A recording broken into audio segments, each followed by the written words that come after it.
CNBC-TV18 Weekender. Welcome back. We're still in conversation with Hemant Oberoi. Tell us a little about the business of restaurants, because as a business channel, we've seen the stock prices of all the hotels. While they have been buzzing in recent times, over a longer period of time, none of the restaurants or the hotels have made real money for investors. Is it that difficult really to turn a restaurant into profits? It's a tough business. Let me be candid about it. It's a very, very tough business.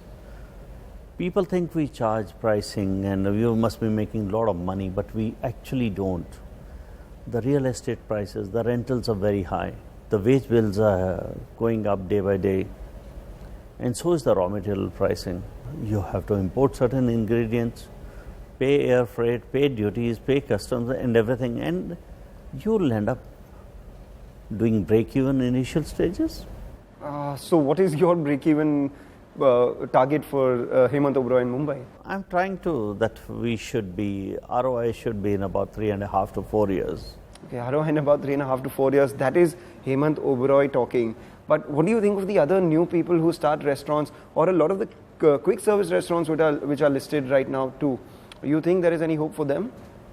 I'm sure there's a hope for them, but it's a tough market. If you have seen the number of restaurant opening and closing are practically the same. How much of an impact do these food tech apps make as far as a restaurant are concerned? There is the Swiggies of the world, then there is Instagram, which makes plating all the more important, and there is Zomato, all these apps that can make or break a restaurant in ratings overnight. What do you have to say about that? It is the customer who finally decides. No apps decide. They can put anything. It is finally the customer decides. How do you deal with these new apps? I mean, there is Swiggy. Would you deliver your food on? No, my food will not be delivered. We don't even give packing orders. Right. I want people to enjoy the freshness of the food, right from the pan to the table. So how big a fan are you of the new food trends? You have molecular gastronomy. It's a good innovation. Ferran Adria, who did a good innovation.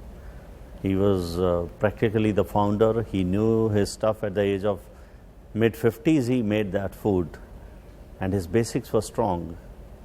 And today everybody wants to do only molecular without understanding the basics. Right. Everybody has to understand the basics of food first and then try the molecular. Have you incorporated any of the molecular techniques? We do one or two things here and there to make it interesting. We have the nitro bowls. Right. And we have the coconut pearls in a... Spherified? No, we make the frozen coconut pearls. All right. And in liquid nitrogen. And we serve it with a gazpacho, melon gazpacho. The people who always inspired you to do more when you were at Taj, maybe your competitors, rivals, so to say?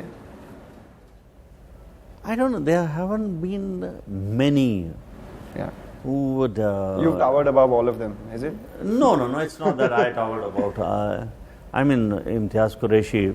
ITC. I mean, he's a guy who put the life into the food because he cooked it very passionately. Right.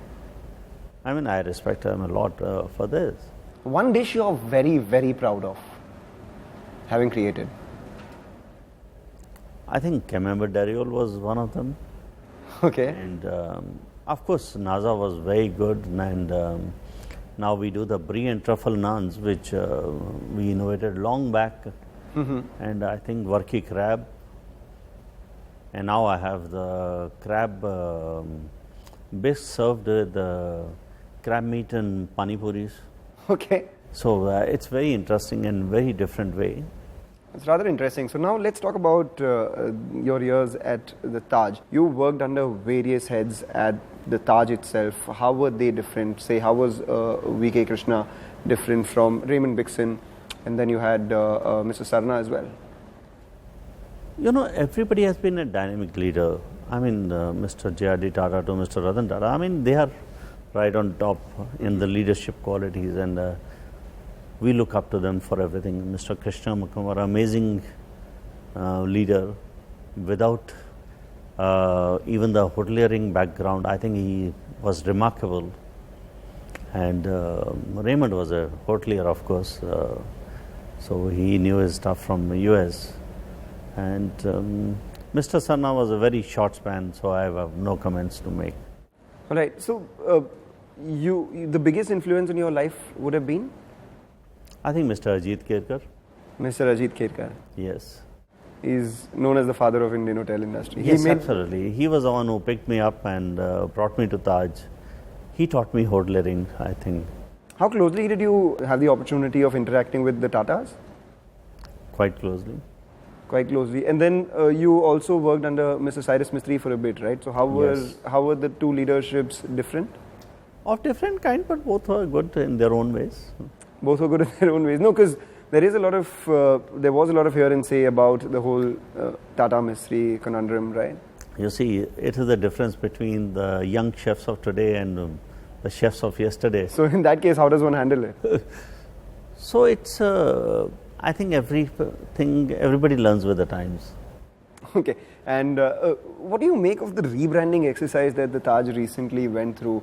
There was the Taj, and then there was Vivanta, Gateway, muddled the brand, and now they're trying to create the mother brand again, bring the Tajness.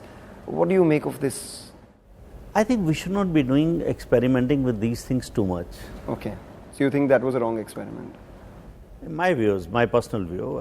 That time, did you not say anything? I mean, it's let's leave some of the things to the people on top who take decisions to. I'm sure they would have asked you for your opinion because you were at the top as well, yes. Right? And I think the rebranding and branding, after all, the Tajness has to be there everywhere. Right. So Tajness is 100 and odd years old. It's not new. Mm-hmm. And it has to come from within you. The leadership has to give it to us. And the leaders have to understand that first. So you think they have the right leadership right now for a great future going forward? I'm sure the companies survive, and Taj is a great company. And it has withstood 110 years, and I think will stand another 100 years. Really, I hope it does, because one of the biggest bones of contention right now is the Mansingh property. You think they'll get it back? I'm sure they will. I'm sure they will, because the kind of is reputation right. the company has. How important is that property for the Taj? I think to a great extent it is. It's kind of the flagship in that part of India, North India. What do you think would be the right strategy for the company going forward? Primarily go abroad, get some properties there, or focus on the Indian business? I think both go hand in hand. India, yes, the presence should be felt, whereas the international market, we should have the good properties which creates an impact. And I think it should be only the luxury. So any property you thought was a mistake? No comments on that. No comments on that. All right, we'll let you comment on a lot more in the next segment. We'll take a short break, come back, we'll continue our conversation with Hemant Oberoi. CNBC-TV18 Weekender